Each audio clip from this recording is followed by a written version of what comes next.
Chapter 10 Beehives. The camera zooms in on a perky young woman. She looks to be in her late 20s, perhaps early 30s, and she starts talking to you about her first date.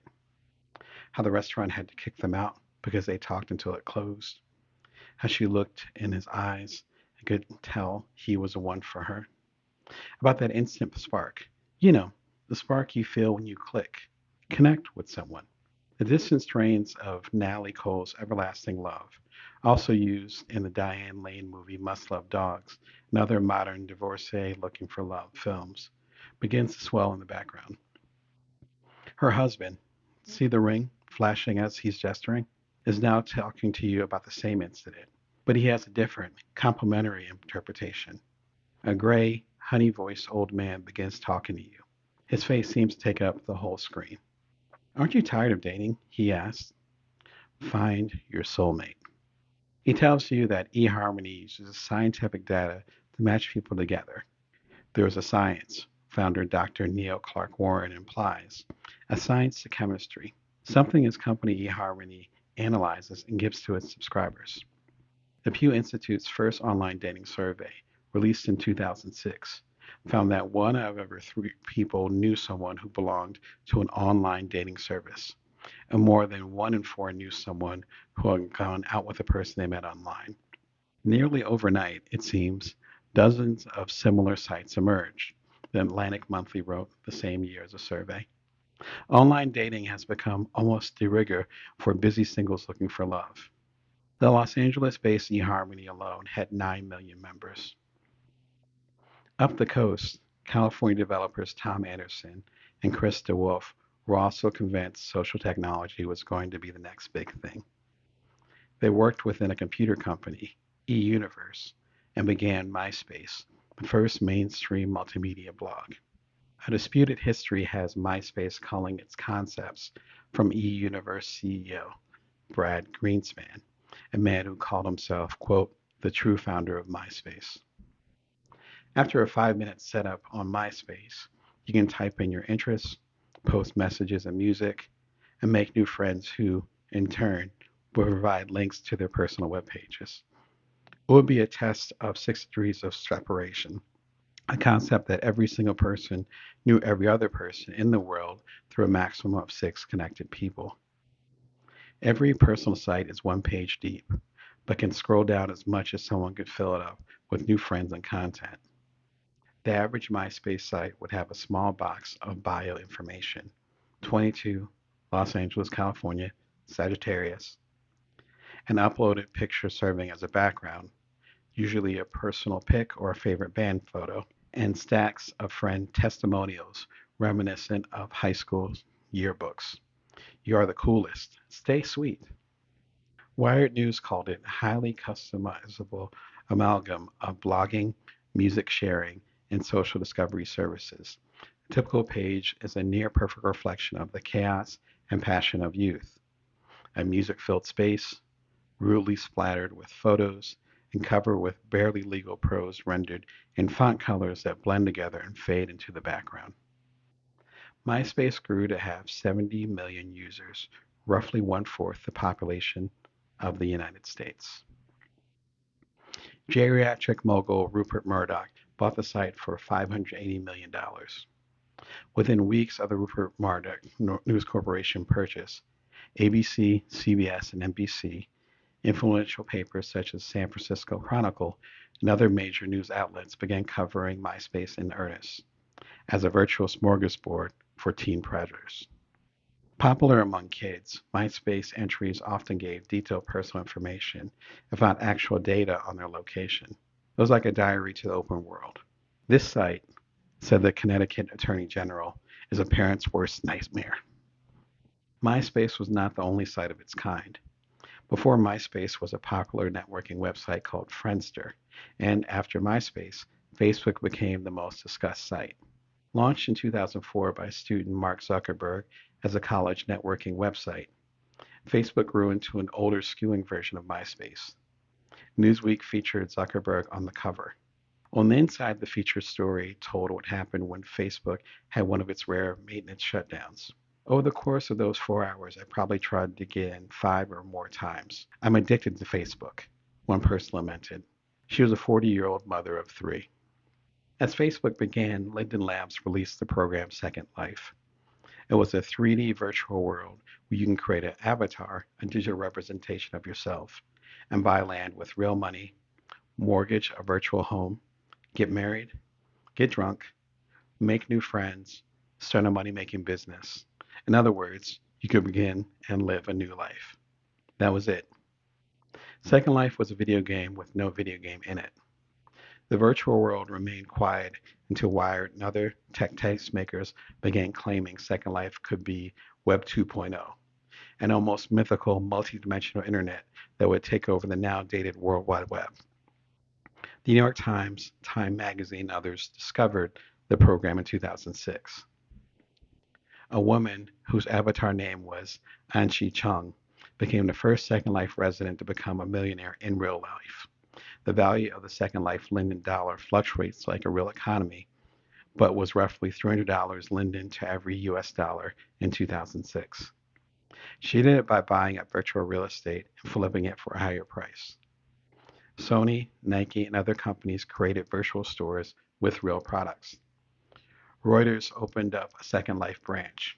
Several 2008 presidential hopefuls hopped on digital soapboxes to hold town meetings.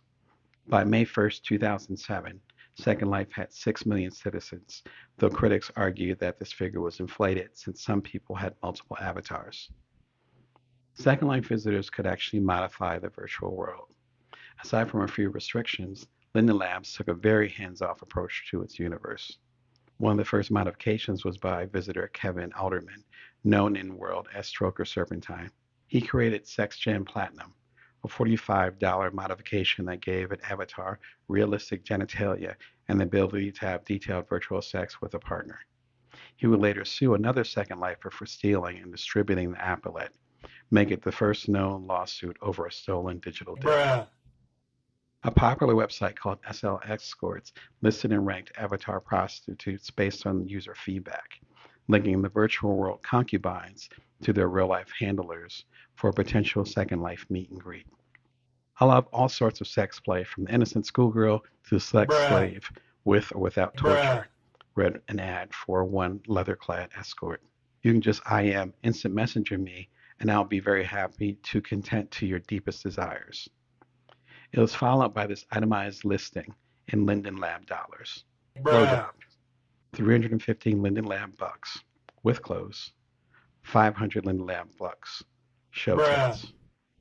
Cyber, 1,500 Linden Lab dollars for a half an hour, 500 for each additional 15 minutes.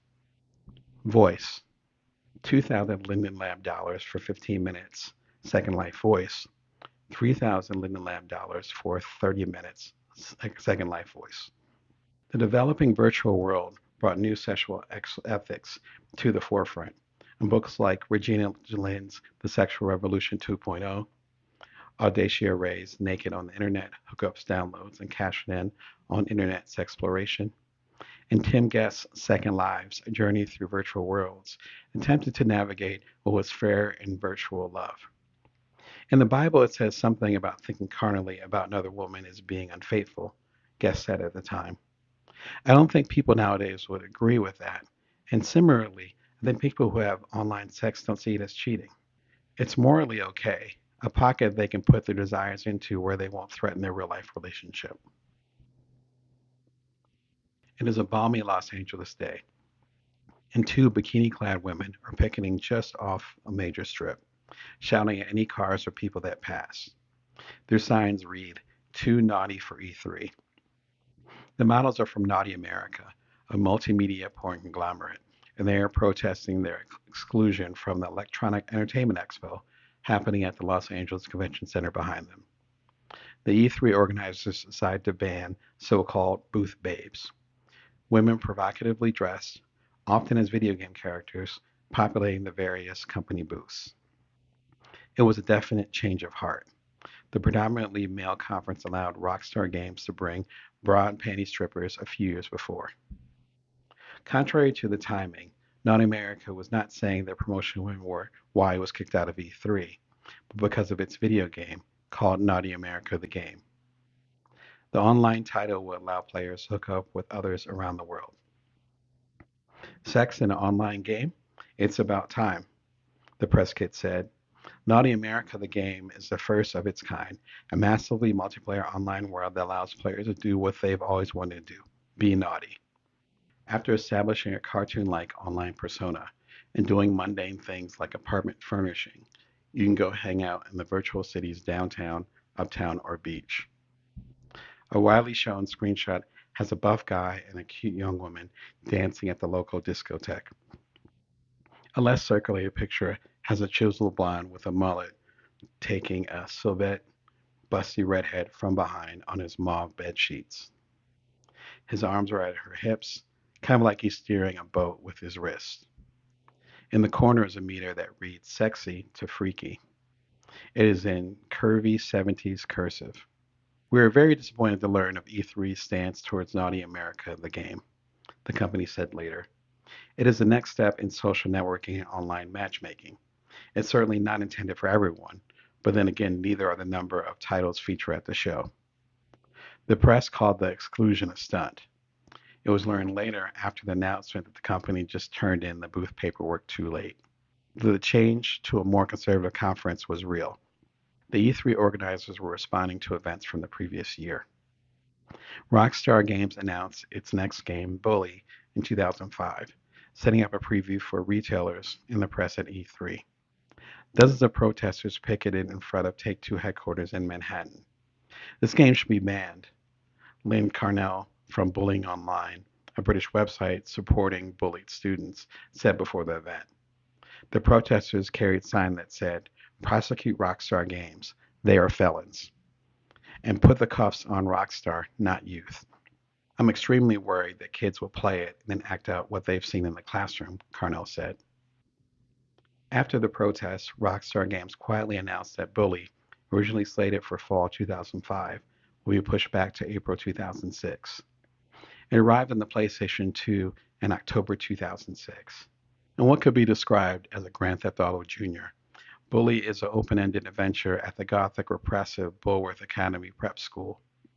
As Jimmy Hopkins, a short, freckled-faced teenager, he must navigate the various school cliques, such as the jocks, the nerds, and the preppies, and make allies to survive the school year. Grand Theft Auto's guns and baseball bats are replaced with itching powder and bags of marbles. Knuckle sandwiches are complemented by headlocks and Indian burns. The point is to humiliate foes, which, in high school, is a fate worse than death. You can also make friends. A small set of options pops up when Jimmy passes someone on campus. You give a person a friendly nod, "Hey, how's it going?" A put down, "Who are you looking at?" Or if you're really behind him or her, a very realistic looking wedgie. Each character will respond accordingly. A positive response gives you the option to do a courting gesture, like giving a stolen box of chocolates or a bunch of flowers uprooted from the girl's dorm front lawn. A few more flirts add the option symbolized by two big lips. The courter would usually say something coy. "So, I'm doing a science project and we're trying to figure out if kissing helps you live longer. And Jimmy, who seems to like being the aggressor, will grab and toss the person back and give a long, dramatic kiss. Jimmy can do this with a girl or a boy. The homosexual kisses did not get much media attention, especially compared to Rockstar's Hot Coffee the summer before. The early controversy over the violence, which Bully had very little, trumped any talks about intimacy, which Bully had in spades. The Bully protests and the hot coffee fallout did not stop new, potentially controversial titles from appearing. No fewer than 6 announced online sex titles were in development: Spend the Night, Naughty America the Game, Rapture Online, Heavenly Bodies, Red Light Center, and 3 Feel, Brenda Brathwaite's sex and video game said at the time. Although each game had a slightly different feature set, all focused on sexual interactions between characters in the game to some degree or another. One of the most notable titles was actually in some form of public beta testing for several years. Socialitron is a massive X-rated virtual world created by veteran game developer Patrick Lange.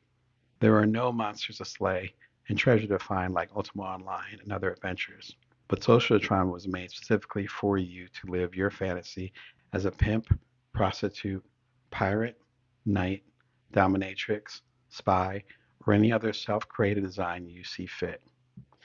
You can then have sex with any of the hundreds of other role players on the virtual plane. If you have a desire that isn't included in the game, and there are many included in the game, you can ask the creator himself to code it in. It was all run by Lagney, like a mom and pop sex shop.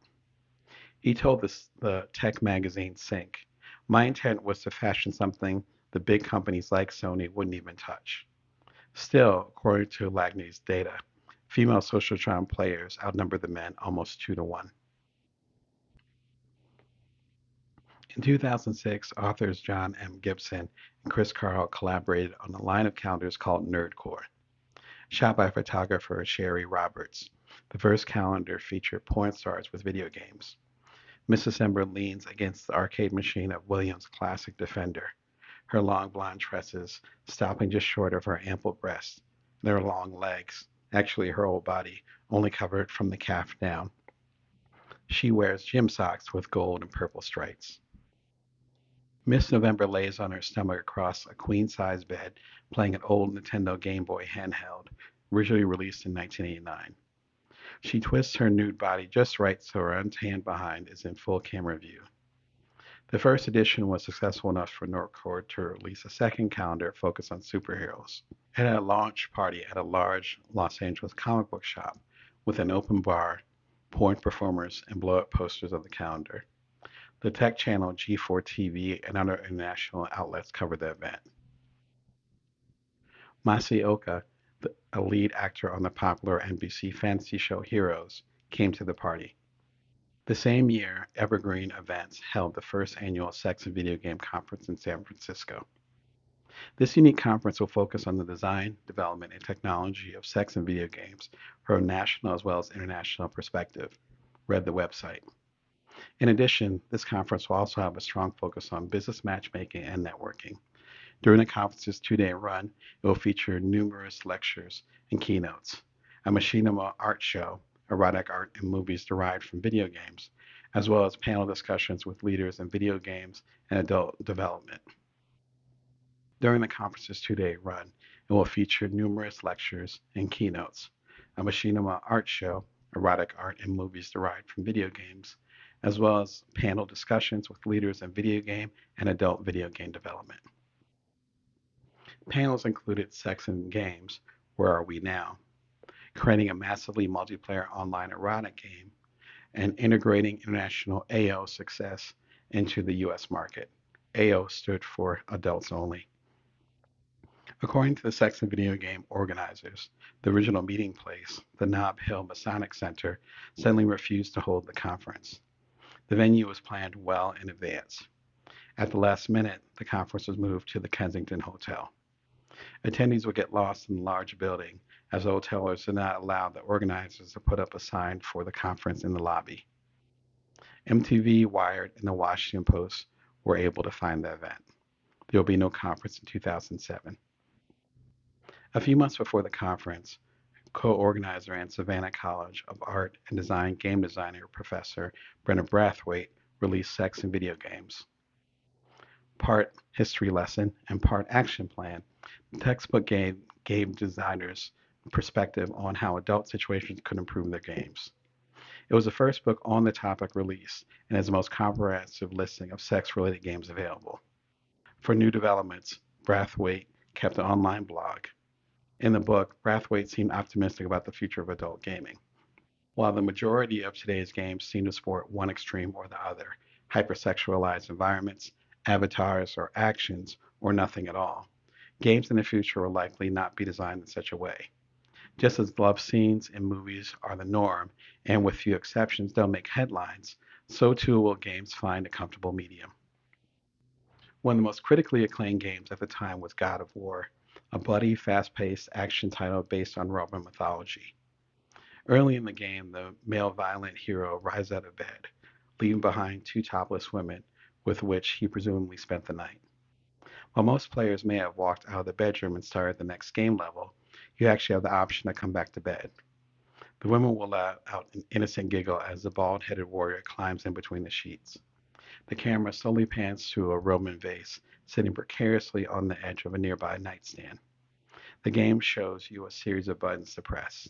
Each successful hit will let out a breathless female gasp, followed by a gruff hero grunt.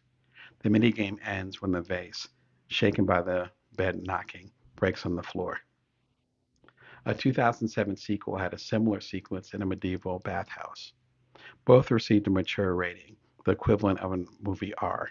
The PlayStation 2 games were released by Sony, a company that, about 35 years earlier, lost a VCR war to VHS because Betamax lacked porn. Microsoft also took risks with its mature-rated Xbox 360 title Mass Effect, a game that was banned in Singapore before it was even released. The country would later lift the ban, perhaps because of pressure from the multimedia giant. Built like a dynamic sci-fi novel, Mass Effect allowed you to create the space military character from scratch, visit different solar systems, and explore hundreds of possible storylines and outcomes. Each decision you make sends you on a different path. The developers released early video footage of the game to the press. I see the sadness behind your eyes, a female alien with well-braided cornrows and sensitive eyes says to you. It tells a story that makes me want to weep, pain and loss. But it drives you, makes you stronger. You never hide your strength either. It serves you well, terrifies your foes. Few will dare to stand against you. This may be who you are, but it is not who you will become. It will only form the basis of your future greatness. Remember these words when doubt descends, Commander. Your character, a tough blonde with close cropped hair, stutters over her words. The alien touches her face. Close your eyes and relax, Commander. The game closes in on their faces. The commander is standing in front of the alien while she makes an expression of subtle ecstasy. The scene ends with a close-up of the alien's blue arm, thrown against the bedpost in a fit of passion and intentionally brought down, as if gone limp. Mass Effect was released on November 20th, 2007. Aside from the Singapore ban, the game did not bring any major protests or political speeches, nor were there any hidden sex games or secret naked scenes revealed later. There were no million-dollar recalls nor any lawsuits from concerned parents. 3 weeks after the launch, however, Microsoft did make an official announcement. Mass Effect had already sold more than 1 million copies. The end.